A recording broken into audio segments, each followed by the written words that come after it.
I did some socially distanced visits to local bookshops and comic stores on Wednesday, and I like to make these videos and talk about the things that I've picked up and why I picked them up. And but I do want to say that if you are somebody who is going out and looking for things like you're going to thrift stores, you're going to record stores, comic stores, bookstores, please be mindful of other people as you are out in the world. Not everybody feels the same way you do about things, and I had a couple of situations where I had to talk to people and ask them to please be mindful of social distancing. And so again, it's tough to remember. We've got to try this new thing, and I was more successful than I thought, although I did have a couple of, I had to kind of stake my claim a little bit. But that's the end of the PSA. Let's talk about some of the stuff that I grabbed. I picked this up for $5. This is Bumph #1 by Joe Sacco, who's probably most famous for Palestine, doing some sort of like journalism, comic booking, cartooning. And I can't even page through this thing because it's absolutely filthy. But it's really fun. So if you just look at like the cross hatching is just awesome.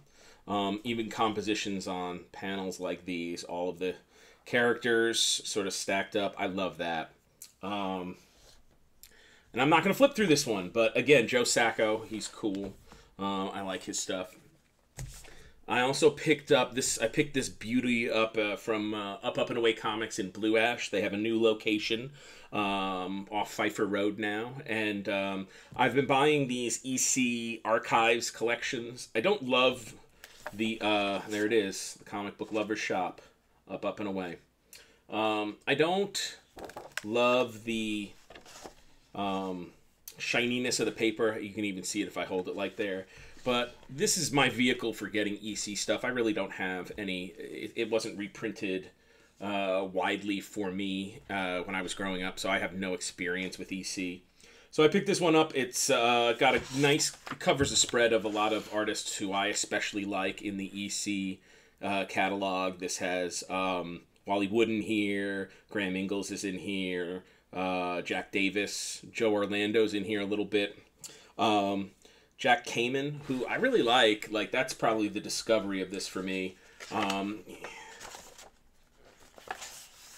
He does some pretty cool, very, I like the way it shifts. Like, he doesn't really do any big moves with this character, but here he's got like a Clark Gable feel to him, if you can see.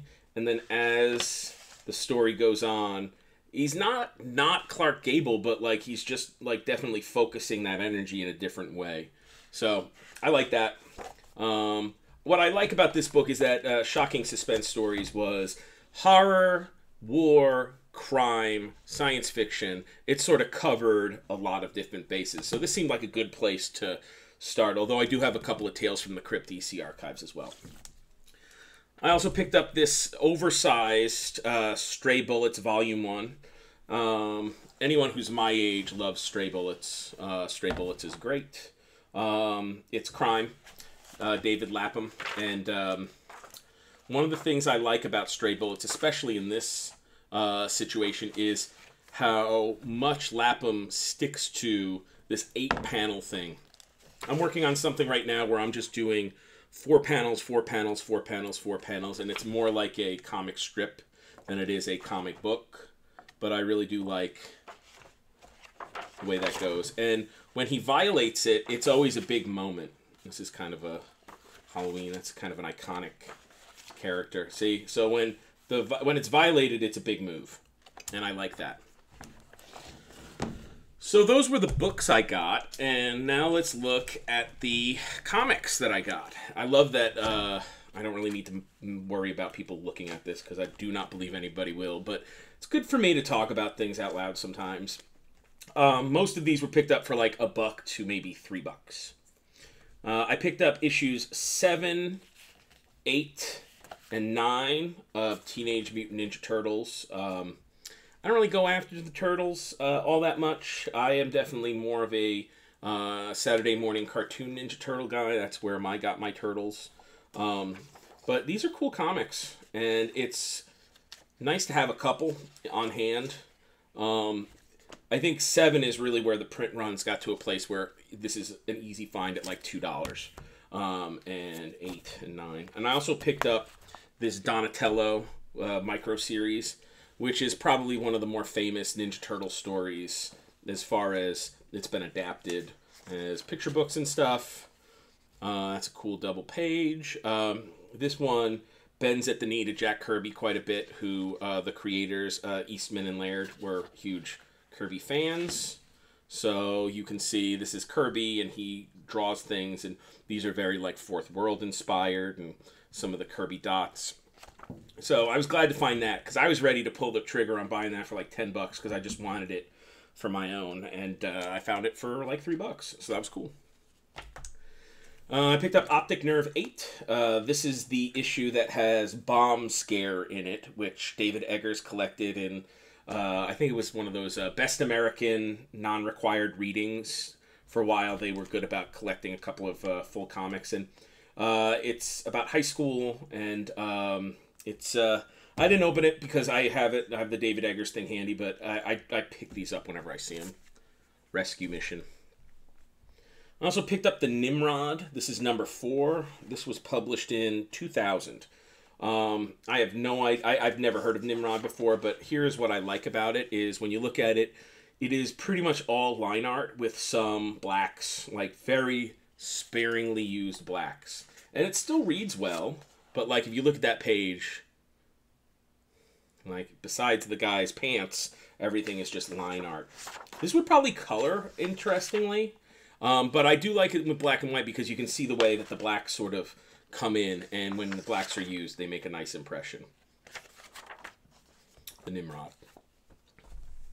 Picked up for $1, Incredible Hulk 341. This is when Todd McFarlane was on the Hulk. So, some frightening monsters fighting one another. And then I got this for $1 too. This is Avengers 277.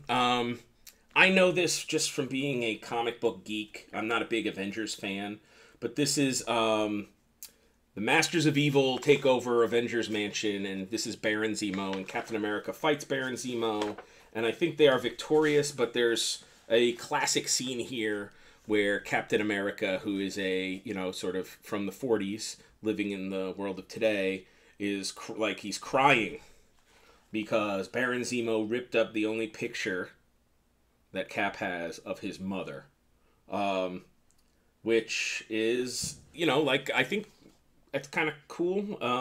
I don't mean to sound doubtful of that. I'd never read this. I don't even know who's on the art team. This is Roger Stern, John Buscema, and Todd Palmer. So, sort of a classic team on this book, superhero-wise. But I never read it, and it's one of those things where it's just I read Wizard Comics, and I remember that being mentioned in there. So, it's the first time I've ever seen it in bins, and I picked it up.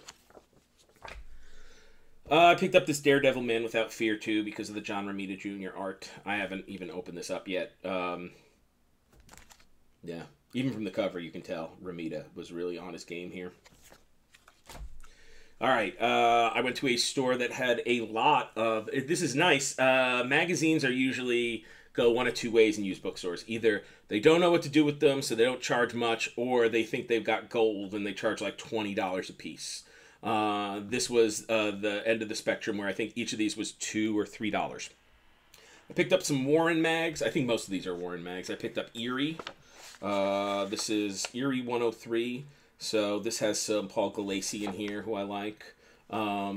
Eerie is mainly, I don't know, I thought it was scary stories, but there's a bunch of other stuff in here that's not scary. So, don't have much experience with these.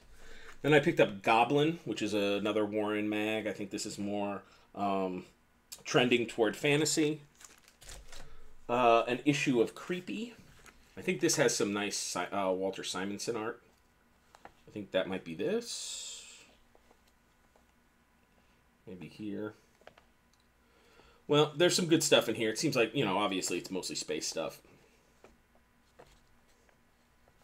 I like how they had a Warren Awards, and the people who won the Warren Awards are people who work on Warren books. But I can't argue that Rich Corbin is not the best cover artist. He definitely is. Savage Sword of Conan. I think this was, it was $1.50. And I was happy to find 2 issues of Heavy Metal for $2. And this is the one from '86. And most of this is a story, takes up about 40 pages, called The Crazy Monk. Like, in 1986, to get something like this was lush. And this is something that I know for a fact that, like, I would not have been allowed to have as a kid. I could usually talk my parents into stuff. I'm liking seeing this stuff in 80s. Like, this is a very airbrushed stuff. Like, I like stuff that's emblematic of the time. This is a beautiful little story called Dream.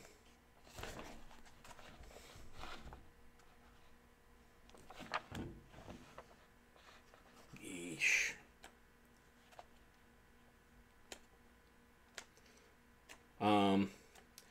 But what I really like about this is actually toward the end. So I like this Cinderella story, which is very 1980s. I love the, like, this head is a square, and we build around the square. This head's a square. A square again. Definitely has that sort of, like, 1980s techno vibe. That so many album covers and so many pop artists were messing around with. That's cool. And then I just want one other thing in here. Like, there's a couple of Moebius pages, and I gotta say, I don't really know from color. I don't really know color. I'm not really good at putting color in my own comics, but the coloring on these, like, really sings to me in a way. I've been looking for a way to, like, for the comic that I'm working on, to print in some purples, and it struck me that, like, a paper stock that looks like that and some purples on top of it might be cool. But what do I know? Not much, I'll tell you that. Alright, yeah. Good stuff to be had. So again, if you go out in the world and you're buying records or comics or used books or cassettes or going to clothing swaps, please just remember to be mindful. You are not the only person out there. This thing's a mess.